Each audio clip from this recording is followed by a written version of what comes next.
Is happiness the purpose of life? No, absolutely and utterly not. The purpose of life is to be competent and successful. If you try and base your life and your mentality purely around how happy you are, you'll end up hedonistic and destroyed. I think that as a man, your happiness comes from feeling respected over feeling loved. And the reason perhaps you're happy now is because you have more respect for yourself because of the decisions you're making, and Amen. you have self-respect. Yeah. And I think that a lot of men, even if they have self-respect, if nobody else respects them, they're struggling. I have no interest in being happy. I wake up and say, how can I be proud of myself? What can I achieve that makes me proud of myself? How can I do things that make other people respect me and are proud of me? How do I have a day which I complete when I come home? The woman who's in my house says, wow, there's no man like you. How do I live a life so my children look at me and go, Dad's a superhero? How do I make my mother call me and say, I couldn't possibly be more proud of you? I have duties to complete. I have to live the exact same life regardless of how I feel. So for me, happiness is not a good indicator on how life should be lived. But happiness to me is a super interesting concept, because when people come to me and say, I'm not happy, I say, why should you be happy? They're like, what do you mean? It's like, who told you you should be happy all the time without working for it? Happiness is at the top of a mountain somewhere. You ain't been anywhere. You haven't even climbed it. Nobody cares about men being happy. We talk about women being happy. We want children to be happy. If you look at a full-grown man on Christmas morning, he's smiling because his wife is smiling. He's smiling because his children are smiling. Nobody even buys him anything. What do they buy the dad? Socks? Nobody cares about men being happy. So why do you as a man care about you being happy? That's how you're going to fall into these traps. I'm a very content person. I live a fantastic life. I'm not miserable or depressed. I'm not sad ever, but I don't wake up and go, I want to be happy today. No, sir. I wake up and say, okay, things must be done. And those things will be completed regardless of how I feel. Regardless of how I feel.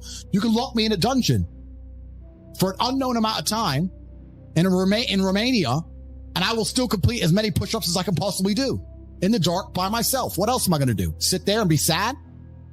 Happy or sad? The push-ups must be done. It's called duty. It's called honor. It's called pride. So I'm asking you why you don't have them. You could be a genuine force for good in the world. And you know what's funny? The funniest thing, the most ironic thing about all of this is that if you don't prioritize happiness and you prioritize feeling proud of yourself, you end up happy by extension.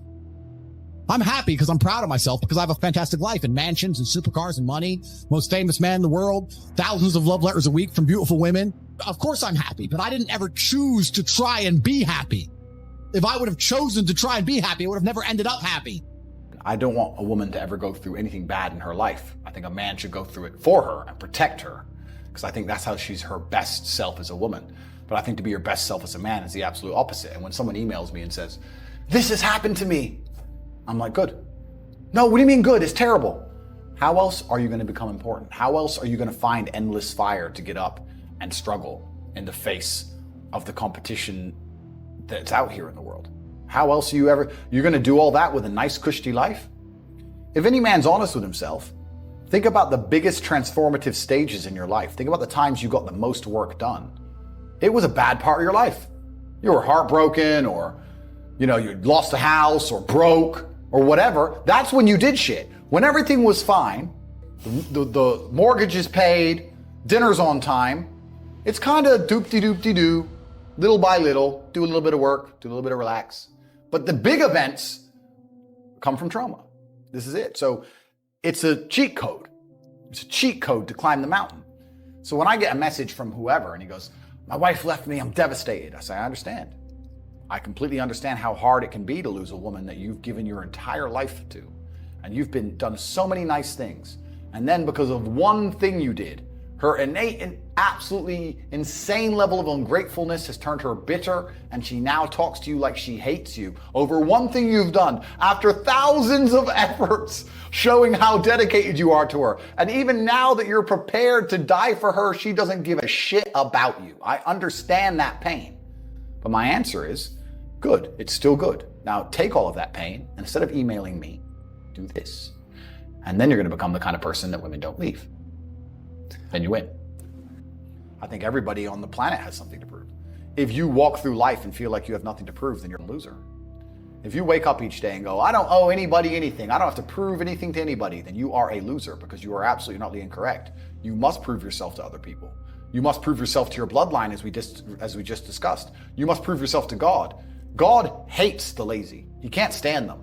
If he gives you all these genetic dispositions and these natural God-given gifts, if you have 2 arms and 2 legs and you can think, and you're not trying your absolute best, that's the reason you're not lucky. He doesn't like you. He likes the people which show him the beauty of his own creation. He likes to give somebody building blocks and them to build something amazing. It's the best thing about being a man. You get to build who you are, right? You can decide if you want to be a funny comedian or a musician or a kickboxing world champion or fight the Matrix. You can decide whatever you want to be. God loves to see that. Those people, for some reason, seem to be enormously lucky, right? The person who goes, I don't have to prove anything to God. I don't owe all of my ancestors any effort. You know, for 5,000 years, people were dodging saber-toothed tigers and catching the plague and running from Genghis Khan. I don't owe them anything. I don't owe them a thing because I want to play video games. These people are losers. I wake up every day with something to prove. I have hundreds of millions of dollars. I'm in fantastic shape, 4 times world champion, fighting the Matrix out here by myself. More. I will have to be braver. I must try harder.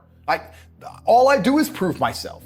So when I hear people go, I don't have nothing to prove, then you're a loser. Peasants have never felt like they needed to prove anything, but kings felt like they needed to go and conquer land. Isn't that it's coincidental that the king, who already had it all, felt like he needed to go to some far-flung land and conquer it and take it and prove he's the king. But the peasants, oh, I don't have to prove nothing to nobody.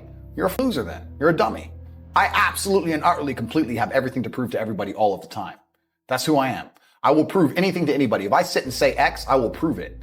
Happiness is the number one thing that must be earned. And I'll tell you that my happiness is based on very real world achievements. I couldn't be happy if I was broke. I couldn't be happy if I was obese. I couldn't be happy if I was lonely. I couldn't be happy if I wasn't respected. I couldn't be happy if I couldn't whoop a dude's ass. I couldn't be happy in those scenarios. So I made sure none of them scenarios came true. I have earned my happiness via hard work. It's the top of a mountain, which I have climbed. I deserve it. I deserve to go to sleep with a smile on my face. Yes, that's what I deserve. And every single guy who hasn't got it probably doesn't deserve it. The universe is very giving and very fair.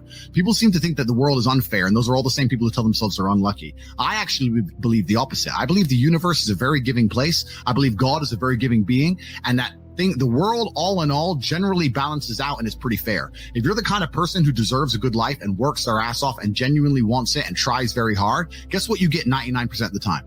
A good life. And if you're the kind of person who doesn't really deserve it, slacks 3 days a week, a little bit lazy, snakes his friends, talks behind people's back, blah, blah, blah, guess what? Your life ain't all that good. The universe is pretty fair and pretty balanced. I've yet to meet somebody who gets up every day, does what they're supposed to do, works hard, goes to the gym, then goes to work, does their best, makes their money, looks after it, is sensible, doesn't blow it, etc., who then fails. I've never met anybody who fails when they do all the right things. The universe is a very fair and giving place all in all. There are very few exceptions to that. So when I see somebody who doesn't have the success they want, especially when I see, let's say, a group of people who don't have the success they want, there's no way you're all exceptions to that rule.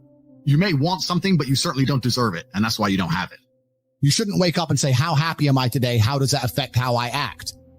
That's not how I operate. I wake up and say, what must be done? What will allow me to be proud of myself? What will allow me to achieve? And those things will be done regardless of how I feel. And that's how the most successful people on earth all operate. The most successful people on earth don't only do things because they feel happy about doing them. If you never make a mark on the world, then you effectively never existed. And when you're gone, nobody will care. And that's very important because you have a duty to your ancestors and you have a duty to God. So you must make a choice. And this is a genuine choice to you people at home. Do you want to live in obscurity forever and be invisible and not matter and have an easier life? I would argue that it's not easier because in your heart and in your soul, you're going to feel guilty knowing you could have been something you're not. Or do you want to try your absolute best and struggle and suffer every day of your life, paying the rent for all of the amazing things around you? We pay endless rent. We pay rent for our bodies. We pay rent for our relationships. We pay rent to keep our kids. We pay rent to keep our business. We pay rent to keep our freedom. Every single day is work to pay the rent. It's absolutely never ending. And you have to make that choice. So if you have a pen and paper in front of you, you need to decide, do you want to be invisible with a lower rent bill, or do you want to be important and work hard and suffer to make sure that the rent is paid? It's a choice you must make, and it's binary, and you must be extremely dedicated towards the decision you finally make.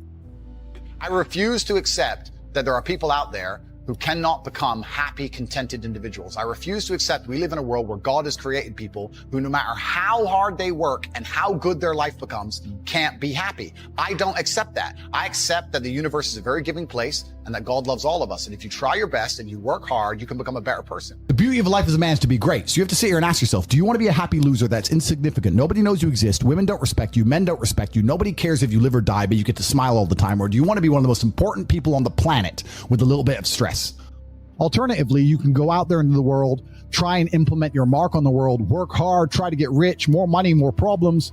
You can try and start a business, the stress of that. You can lose your girlfriend because all you're doing is working. This is a new level of stress, a new level of trauma, but at least you'll be a somebody at the end of it.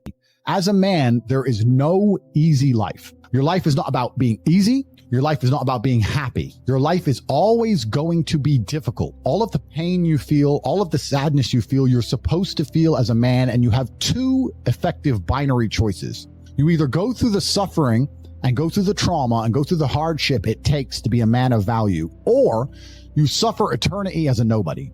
There's two ways to suffer. You either suffer as becoming a somebody, or you suffer as a perpetual and forever nobody.